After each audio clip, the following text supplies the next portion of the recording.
Thank you, ladies and gentlemen. I would like to thank partners of Three Water Project for organizing this conference and for inviting me to speak on some recent developments and Commission proposals that will relate to Natura 2000 management and also involvement of private landowners in this. Now, on the project Three Water, which is at the origin of today's event, I wish to congratulate ILO and its project partners for the successful implementation of this LIFE project. The successful implementation of Natura 2000 remains the main pillar of the EU biodiversity strategy. And this has been very well taken into account in the project's objectives and solutions. Now, but this is not all that the Three Water has to say.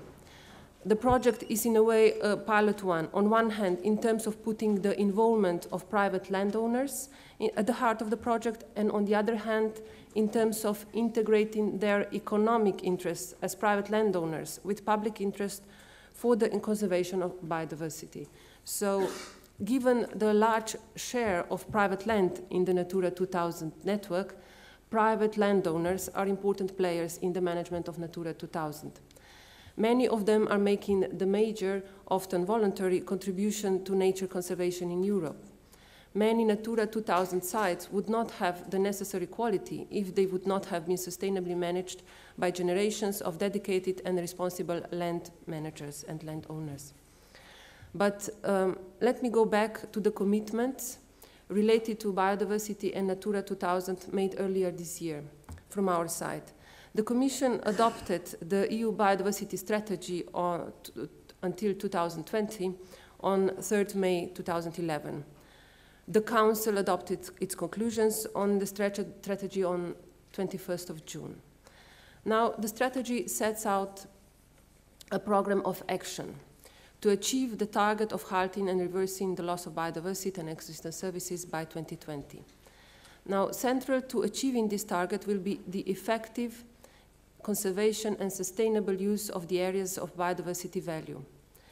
The Natura 2000 network, which consists of special protection area and special areas of conservation after both nature directives, provides a common EU framework to safeguard these natural assets.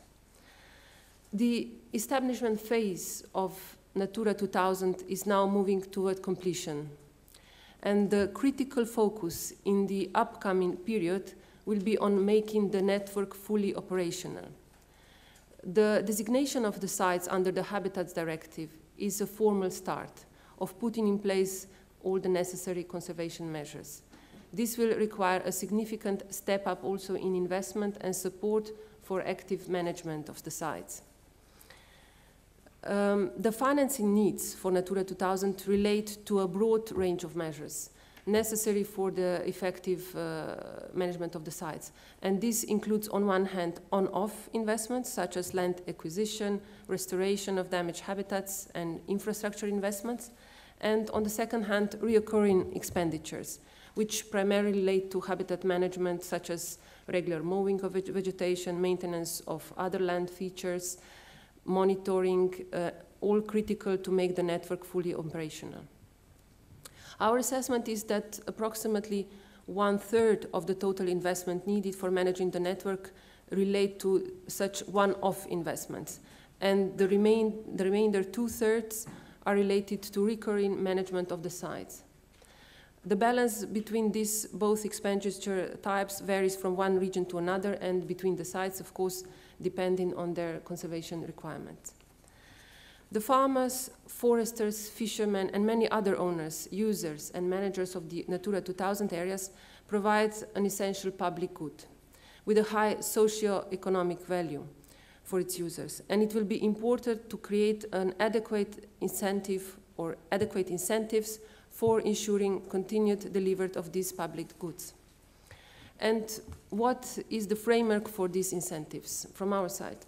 One element are the EU's own policies and funding instruments that underpin their implementation. For Natura 2000 establishment and management, beside the environmental policy and, of course, related possibilities under Life Plus financing instrument, two such policies are relevant. That is common agriculture policy and cohesion policy. The Commission has last October presented legislative packages for the next programming period, so until 2020, for both policies. I will just say a couple of words first on a CAP. The proposal for a new common agriculture policy represents a step change in the philosophy of the CAP. First of all, it acknowledges that both pillars of the CAP need to contribute to environmental public goods, including biodiversity. Second, it ensures that every farmer receiving first pillar direct payments is contributing something to the environment, including biodiversity. And it acknowledges that at the fundamental level, one of the strongest justifications for CAP payments is and will be that they should respond to societal needs for farm and forest land to be managed in ways which is favorable to environment.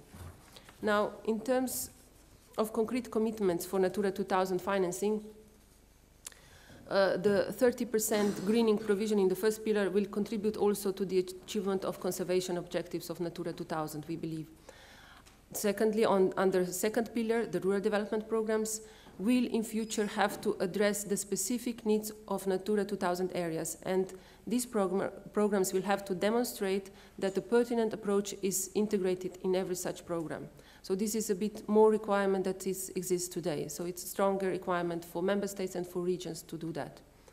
Moreover, agri-environment and forest environment payments will continue to be used in support of Natura 2000 as well as other non-productive investment support as it applies today. But while in the new proposal for rural development more flexibility has been given indeed to the member states for allocating funds, important safeguards have nevertheless been maintained to ensure that an allocation of at least 25% to the land management measures remains, and that contains most of the measures significant for Natura 2000. And this will, in the end, allow to keep the environmental ambitious member states on the right track. If we look, on the other hand, the cohesion policy, the new package of proposals will allow for support to investment in biodiversity and ecosystem services.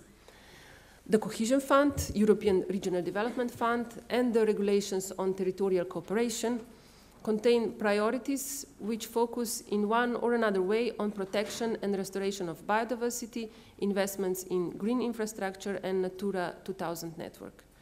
All regions can benefit from actions of these types, be it most developed, transition or less developed regions, as well as cross-border and other cooperative projects.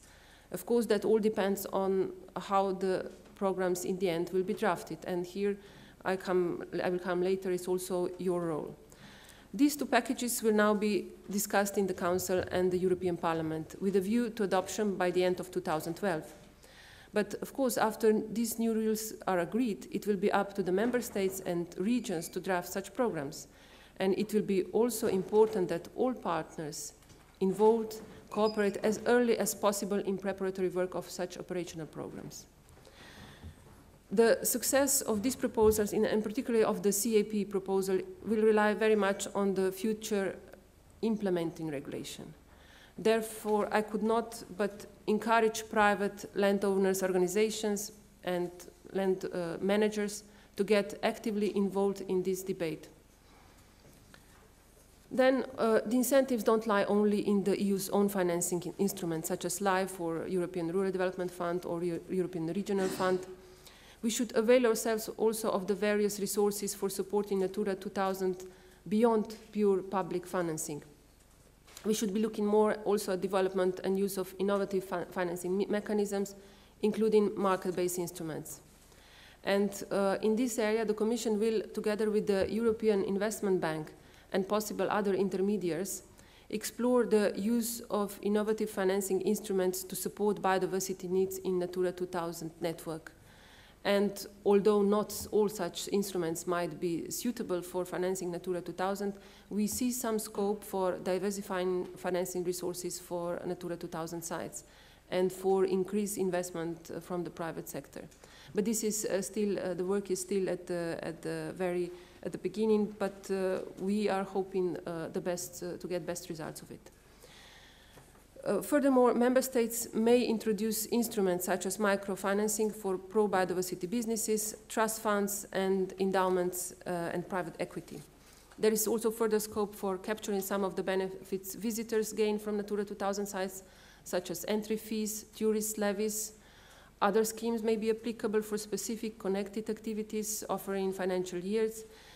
Here one can, for example, think of such provisions as provisions of water and other commodities, or labeling, marketing initiatives.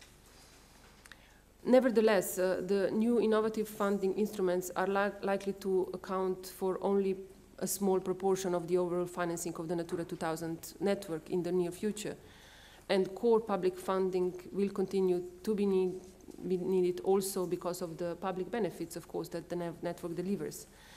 And while the majority of public funding is likely to continue to be delivered through traditional means, but there is still scope for innovative approaches, we believe, and that may help to catalyze contributions from private sector. I would like to flag that some of these issues will be covered in the upcoming Commission paper on the financing of Natura 2000.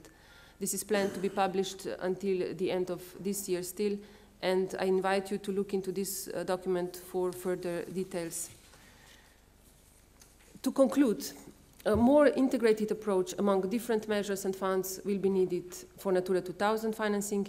More awareness about socio-economic benefits of Natura 2000 will have to be present, and also other forms of funding, like I mentioned, innovative financing, will have to be thought through and also including the public-private partnerships.